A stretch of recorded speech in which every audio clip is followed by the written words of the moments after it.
그 발언도 발언이지만 발언 이후의 수습 과정이 굉장히 구태스러웠어요. 이번 이준석 후보를 평가하는 제 한마디는 자폭 선거였다. 자폭 선거였다. 네, 아직은 대통령감으로 많이 부족하구나 라는 걸 느꼈던 선거였다. 그 토론이 있고 나서 개혁신당 당내에서 난상 토론이 펼쳐졌다. 예. 소위 말하는 시니어급과 이준석 후보와 비슷한 연배보다 그보다 어린 젊은 층의 정치인들 간의 난상 토론이 펼쳐졌는데, 시니어급은 이 부분은 굉장히 큰 악재이기 때문에 확실히 사과를 하고 가야 된다라고 이야기를 했는데, 젊은 층에서는 오히려 이것이 2030 남성들의 결집을 유도할 수 있어서 호재라는 얘기까지 했다 그래요. 이게 잘못된 판단이었던 거죠. 내부에서 여론조사 같은 거를 해볼 때 그 발언 이후에 한 3-4%가 떨어졌대요. 네. 그러면 그 수치라도 믿었어야 되는데, 커뮤니티, SNS, 극단적인 유튜브 이러한 것에 의해서 정치가 오염되는 이 패단, 사실 우리 당도 낱말할 게 아닌 게 극단적인 유튜브에 빠지신 대통령께서 계엄을 선포하지 않았습니까? 이 패단을 우리가 이제는 극복해 나갈 때가 됐다. 정치인들이 여기에 휘둘리지 않도록 깨어 있어야 됐다. 아마 이준석 후보도 이번에 그 점에 있어서 많이 느꼈을 거라고 생각을 합니다. 이준석 후보 얘기도 조금 해보겠습니다. 결국에는 10% 득표에 실패했는데 이게 뭐 국힘에 대한 어떤 사표 심리 전략이 먹힌 거다, 아니면 뭐 TV 토론 발언에 대한 뭐 악영향이다, 이런 분석들이 나오거든요. 이준석 후보의 전반적인 평가를 한번 해주시죠. 아니면 향후 전망도 좋고요. 어떤 정치 행보로 좀 가는 게 바람직할까요? 이번 첫 출사표였죠. 40살이 돼서 대선에 출마할 수 있는 자격을 얻었고, 젊은 정치인으로서 평가받을 수 있는 좋은 기회였습니다. 저는 3차 대선 TV 토론 전까지만 해도 이준석의 개인기가 상당히 빛을 발했다. 네. 저는 그렇게 평가를 했는데 3차 TV 토론에서의 그 점 상당히 상스러운 발언으로 뭐 혐오적인 표현에 직면했고 치명상을 입었다고 좀 보는데, 그 발언도 발언이지만 발언 이후의 수습 과정이 굉장히 구태스러웠어요.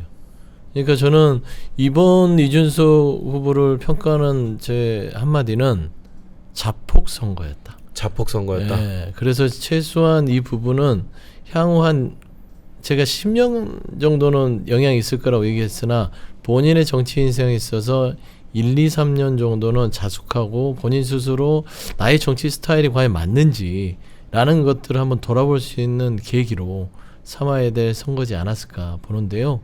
이준석 후보 조금은요, 아직은 대통령감으로 많이 부족하구나라는 걸 느꼈던 선거였다. 그래, 본인도 어제 뭐 워딩을 하더라고요. 부족한 거는 부족한 거대로 좀 보충해 나가겠다, 이렇게 했으니까 지켜봐야 될 것 같은데, 또 국민의힘 입장에서는 이거 아까 단일화 얘기도 하셨지만 이게 링 밖에서 이렇게 계속 가는 그림보다는 뭔가 좀 통합할 수 있는 그런 뭐 그림을 그려야 되지 않을까요?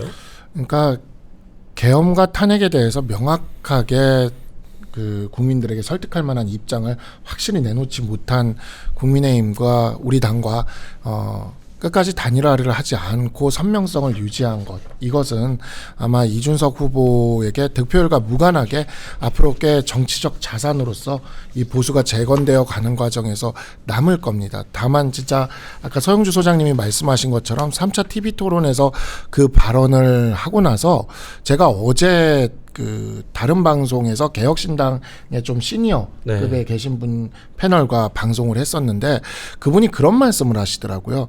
그 토론이 있고 나서 당내에서, 개혁신당 당내에서 난상 토론이 펼쳐졌다. 예. 그러니까 소위 말하는 시니어급과 그 다음에 이제 이준석 후보와 비슷한 연배보다 그보다 어린 좀 젊은 층의 정치인들 간의 난상 토론이 펼쳐졌는데, 시니어급은 이 부분은 굉장히 큰 악재이기 때문에 확실히 사과를 하고 가야 된다라고 이야기를 했는데, 젊은 층에서는 오히려 이것이 2030 남성들의 결집을 유도할 수 있어서 호재라는 얘기까지 했다 그래요. 아, 그랬군요. 예, 그러니까 이게 잘못된 판단이었던 거죠.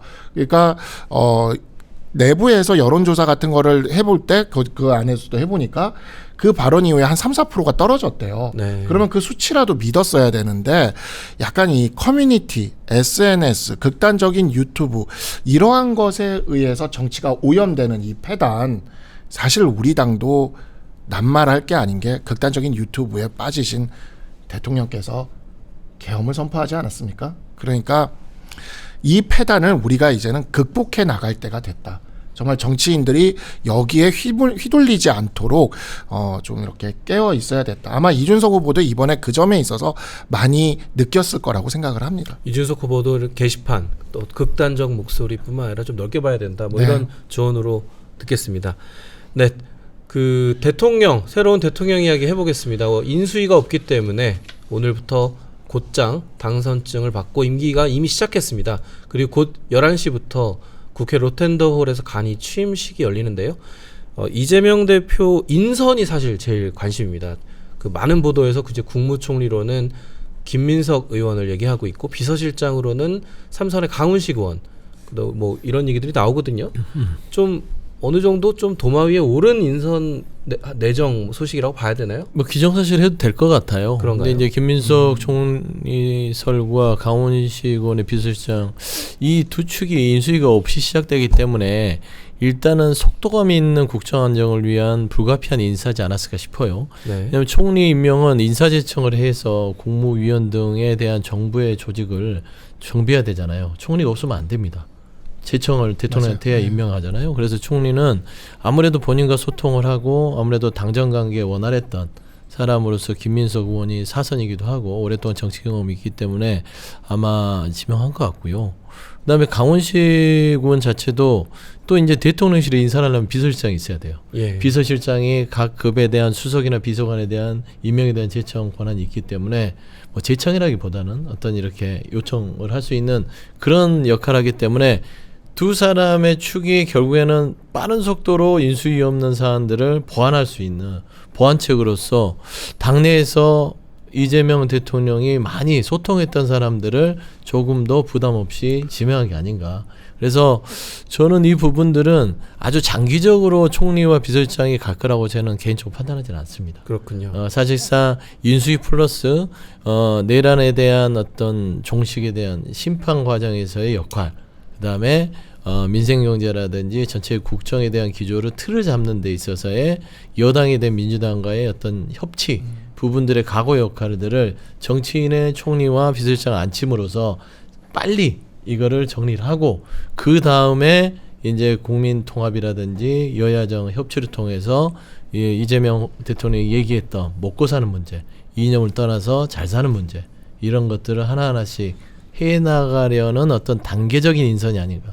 좀 그렇게 평가하고 싶습니다. 그 두 분 모두 뭐 민주당 안팎에서는 굉장히 정무형 인사다.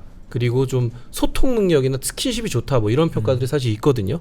뭐 그런 것들이 좀 반영된 것 같고 저희 동아일보를 보도에는 민정수석에 이재명 대통령과 사법고시 동기생인 오광수 전 고검장이 유력 검토되고 있다 이런 보도를 저희가 했거든요. 이건 어떤 검찰 개혁을 좀 속도 있게 하겠다. 믿는 사람, 자기 사람을 좀 앉혀 이런 측면으로 볼 수 있는 것 같은데 어떻게 보시나요? 그렇죠. 아무래도 그런 것이라고 볼 수가 있고요. 이재명 대통령이 저기 했던 사시 기수가 18기입니다. 사시 18기인데 요 18기가 이게 이 사법시험도 그렇고 뭐 로스쿨 체제가 와서도 그렇고 이렇게 좀 약간 이렇게 스타들이 많이 배출되는 기수가 있어요. 네네. 근데 요 18기가 좀 그런 기수입니다.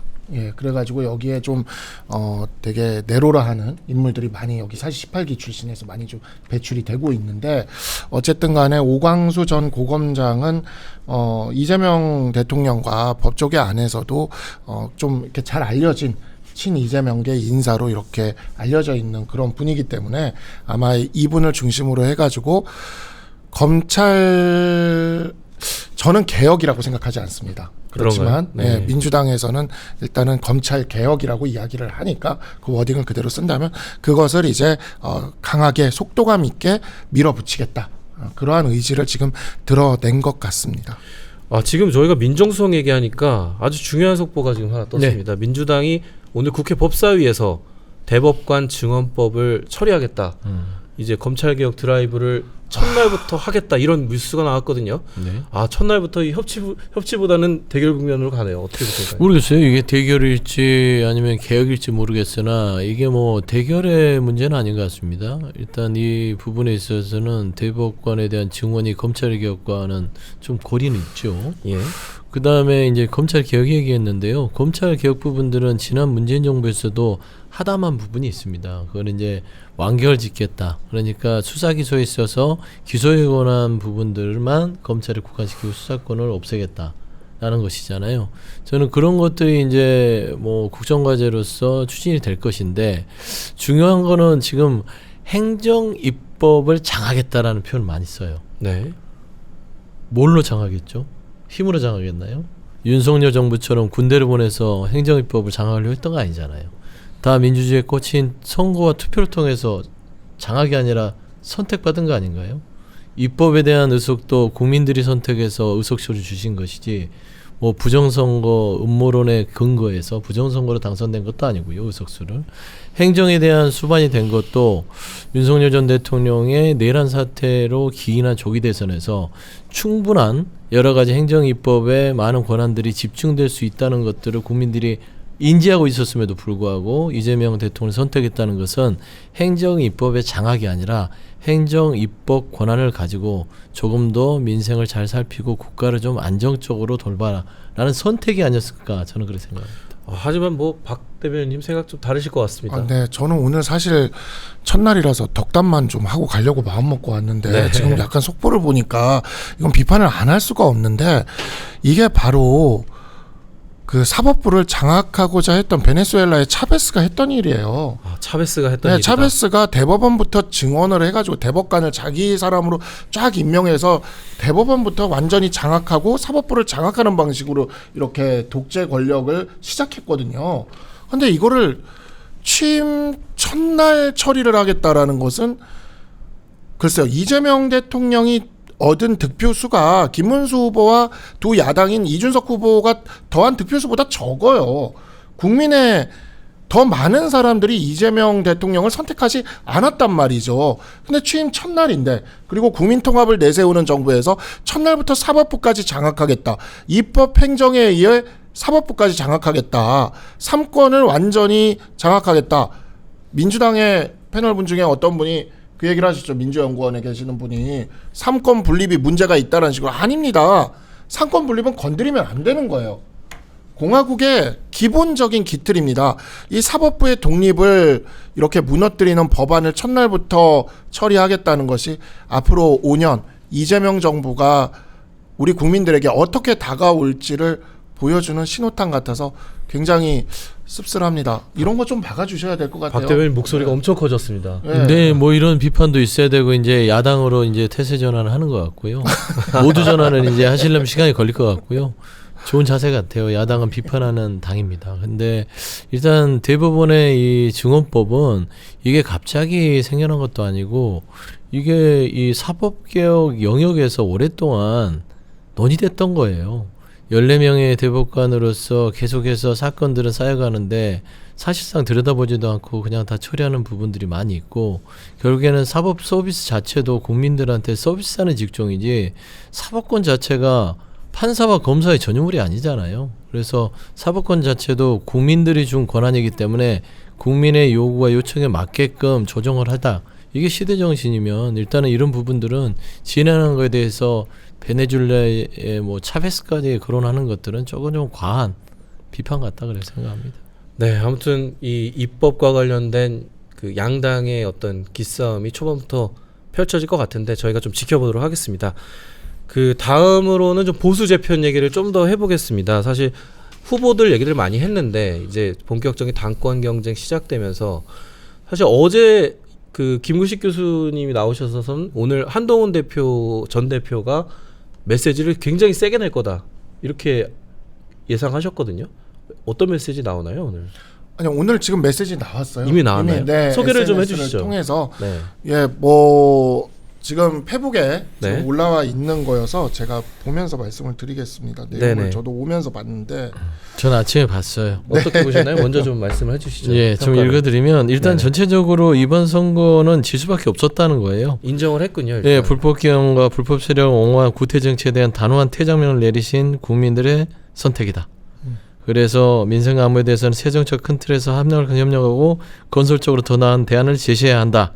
그리고 마지막으로 했던 게 그겁니다. 기득권 정치인들만을 위한 지긋지긋한 구태 정치를 완전히 허물고 국민이 먼저인 정치를 바로 세울 마지막 기회이다라고 서영주 하면서 소장님께서 잘 읽어주셨는데 네, 지금 네. 오늘 법사위에서 통과되는 그 법안과 관련된 내용을 중간에서 지금 빠지셨는데 아, 그래? 이 내용이 있어요. 눈치챘습니다. 그러나 권력자 1인만을 위한 사법 시스템 파괴는 서서 죽을 각오로 막아내겠다. 근데 서서 죽을 각오로 막아낼 일이 첫날부터 생겼어요. 그랬군요. 그러니까 아니, 정말 어떻게 보면 모두까기 모드로 지금 메시지 내신 아니요, 거네요. 모두까지 네, 한동훈 전 아니고요. 대표는요 할 말이 없는 게 법무부 장관 시절에 이게 법의 영역을 벗어나서 시행령으로 검수완박이라는 이 법이라고 비판하면서 시행령으로 법을 다 고쳐서 본인 마음대로 했던 분이에요. 그래서 저는 그 부분에 있어서도 사실상 10월 3일날 비상계엄에 대해서 반대하고 그다음에 탄핵을 찬성했다는 측면은 높이 살 수는 있으나 그전에 윤석열 정부에서 본인이 한 일을 돌아봤을 때는 모르겠습니다. 다시 이렇게 대법관 증언이라든지 사법개혁에 있어서 본인이 서서 죽을 각오를 한다. 저는 물리적으로는 장수하실 거는 같은데 정치적으로 죽을 수 있다. 그런 말씀 좀 드립니다. 근데 검수완박이랑 이런 것들을 통해서 지금 국민들의 형사 수사가 얼마나 늦어졌는지 그 정치를 하시다 보면은 민원을 많이 받으실 겁니다. 근데 실제로 지금 보면은 그 민주당이 했던 개혁이라는 것들 때문에 형사사법 절차가 굉장히 더뎌져서 네. 그 이제 조국 대표 같은 경우에도 5년이나 걸렸어요. 그러니까 이게 굉장히 길어지거든요. 근데 아마 민주당도 자기들이 만들어 놓은 그 제도들 때문에 지금 내란 척결이니 뭐니 하는 그 과정들에서 그 제도들이 굉장히 오래 길어질 거라는 것을 제가 미리 좀 예견을 말씀을 드리고요.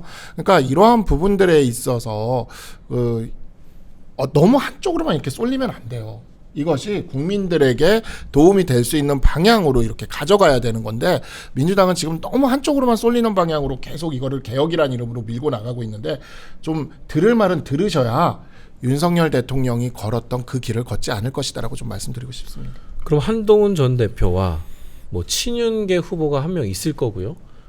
한 당권 싸움이 한 2파전 3파전 되지 않겠습니까?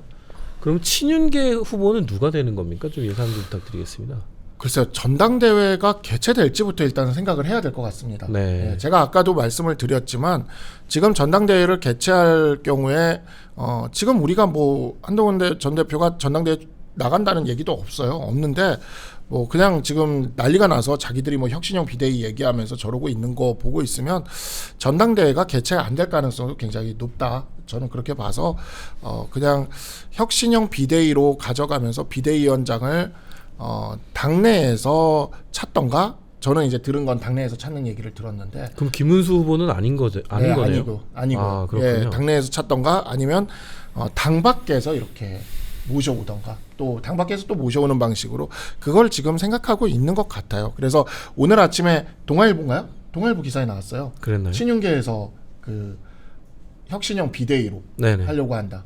근데 거기에 이제 친한계에서는 전당대회를 열어라 이렇게 요구했다고 기사가 그렇게 나왔는데 예. 친한계에서 딱히 그러고 있지는 않은 걸로 알고 있습니다. 요구를 더 하셔야 되는 거 아닐까요, 지금? 그러니까요. 좀 상황이? 대차게 네. 의총 소집을 요구하고 의총에서 권선동 원내대표의 사퇴를 막 얘기를 하고 몇몇 수는 안 되지만 연판장도 돌리고 그런 투쟁 방식들을 안 배우셨나 봐요.